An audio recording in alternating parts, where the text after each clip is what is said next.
These aren't real children. They don't belong in our family." Sarah's voice cut through the courthouse hallway like a blade. The doors slammed behind her, the sharp echo lingering in the air. My children flinched at the sound, and I tightened my hold on them, my arms a shield against the cruelty that had just stormed out. I'm Olivia, and at 34, I was finally about to become the legal mother of the two most extraordinary children in the world, 10-year-old Maya and 8-year-old Lucas. After 3 years of fostering, today was supposed to be our happiest day. Instead, my sister-in-law had made it her mission to poison it. "Mom?" Maya's voice was small, uncertain, as she looked up at me, her dark eyes filled with questions no child should have to ask. "Does Aunt Sarah hate us?" I swallowed the fury rising in my throat. "Not today. Don't let her take this day from them." "No, sweetheart," I said softly, forcing warmth into my voice.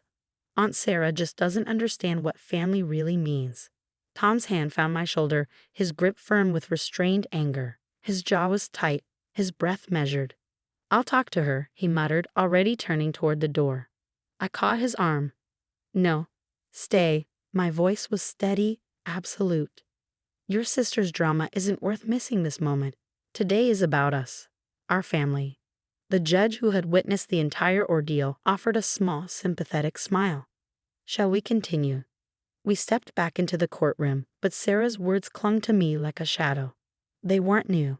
For years, she'd had questioned our decision to foster. "Why can't you just have your own kids?" she asked at family gatherings, as if Maya and Lucas weren't right there, hearing every word. "They're not blood. They'll never truly be part of us."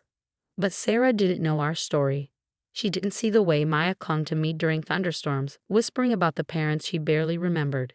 She didn't hear the pure joy in Lucas's voice when he called Tom Dad for the first time. She didn't witness the quiet moments, the bedtime stories, the scraped knees I kissed better, the whispered I love yous in the dark.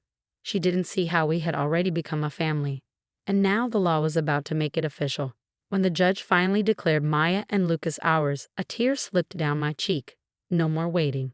No more temporary. No more fear of losing them. They were my children. Forever. That night, we celebrated with Tom's parents, our true family. But while we laughed over cake and presents, my phone buzzed repeatedly. "Sarah, you're making a huge mistake. These kids will never truly be family." "What will people think?" "Mom and Dad deserve real grandchildren." I showed the messages to Tom's parents. Martha read them in silence, her expression hardening.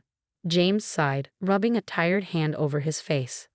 "I don't know where we went wrong with Sarah," Martha murmured before pulling Maya and Lucas into a fierce hug. "But these are our grandchildren, and we couldn't be prouder." James ruffled Lucas's hair. "Blood doesn't make a family, love does. And this room is full of it." The kids beamed, but I saw the weight of Sarah's words still lingering in their eyes.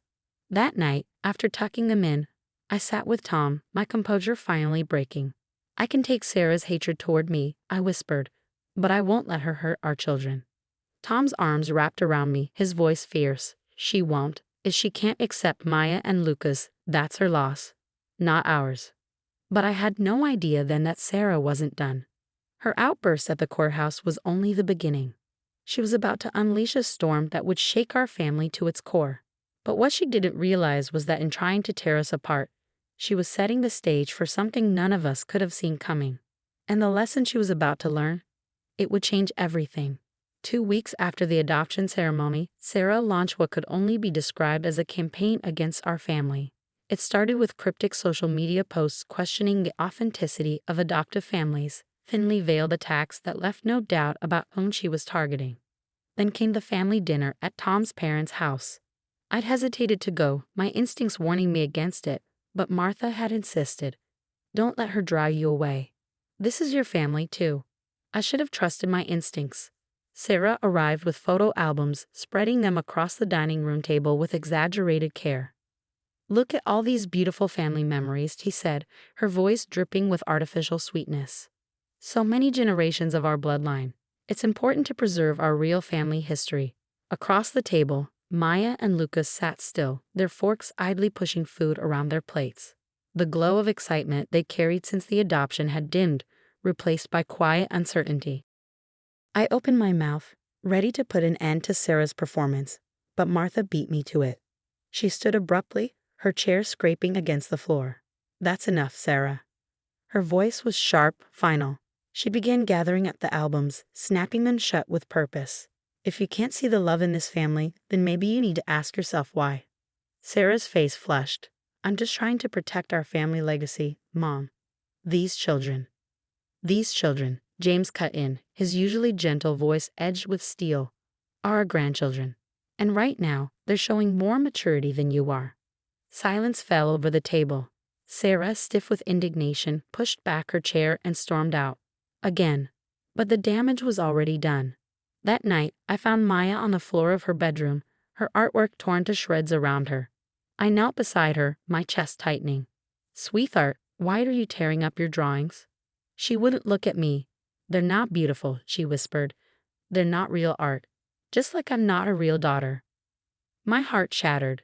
I pulled her into my arms, holding her tightly as she trembled. Maya, listen to me. I lifted her chin, making sure she met my eyes. You are real. Your art is real. Your place in this family is real, and no one gets to tell you otherwise.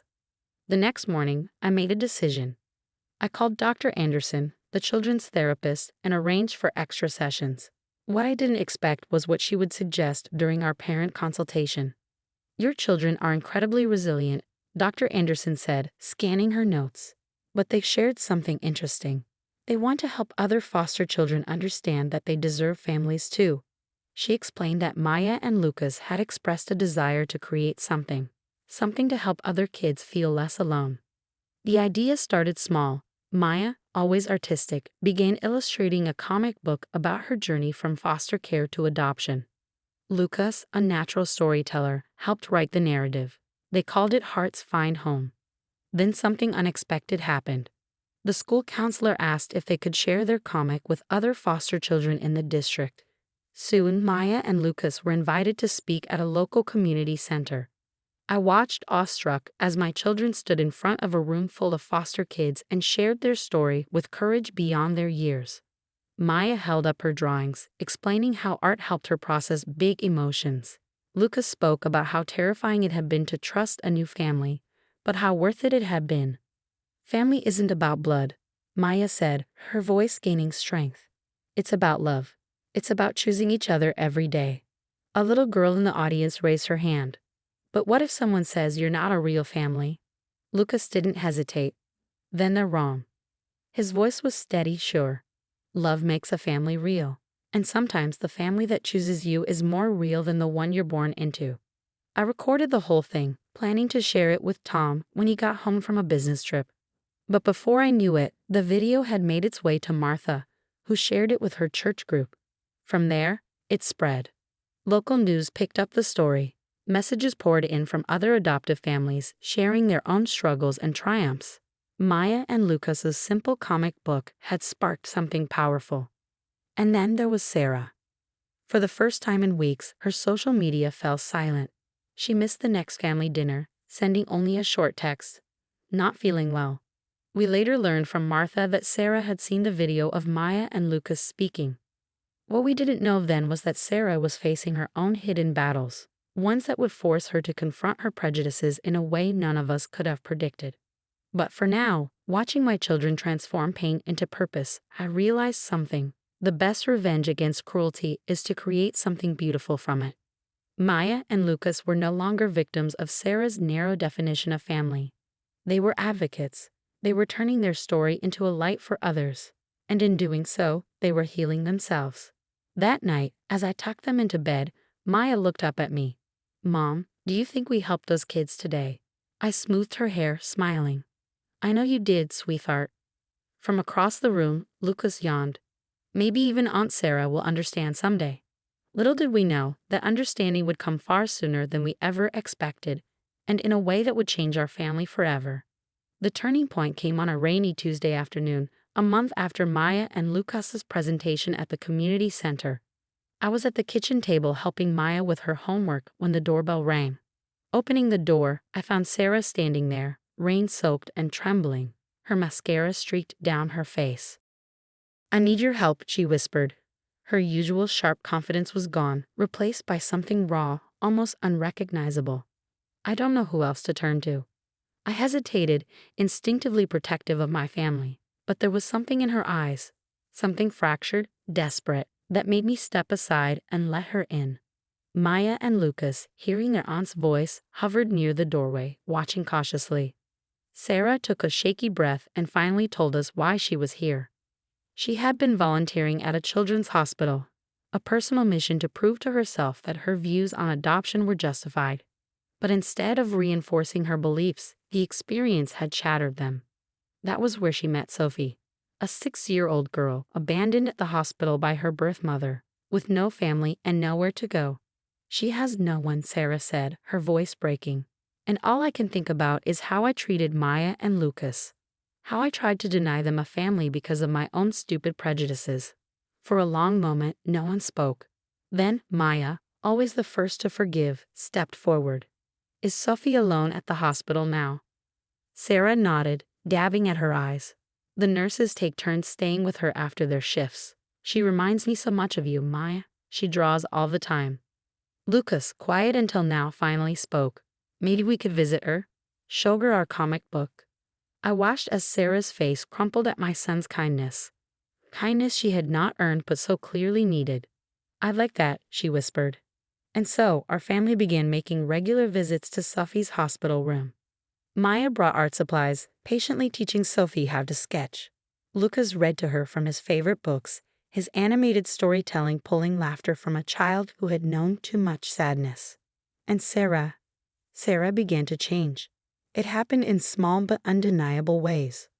The way she gently defended Maya to a nosy nurse who questioned our family ties. How she beamed with pride when Lucas got an A on his school project, calling him her nephew without hesitation. The way she lingered by Sophie's bedside, brushing the little girl's hair back the same way I had done for Maya countless times. One evening, as we were leaving the hospital, Sarah pulled me aside. "I was wrong," she said simply, "about everything. Watching you with Maya and Lucas, seeing how they've opened their hearts to Sophie despite how I treated them, I've learned what family really means." But the real shock came 2 months later. Sarah had started the process to become Sophie's foster mother, with the intention of adopting her. "I don't deserve your help," she admitted one evening over coffee, her hands wrapped around the mug as if for warmth. "But Sophie deserves a family, and I want to do this right." Maya and Lucas threw themselves into helping their aunt prepare for Sophie's arrival. They decorated her bedroom, shared their experiences, and even created a special welcome comic book just for their new cousin. And then, finally, the day came.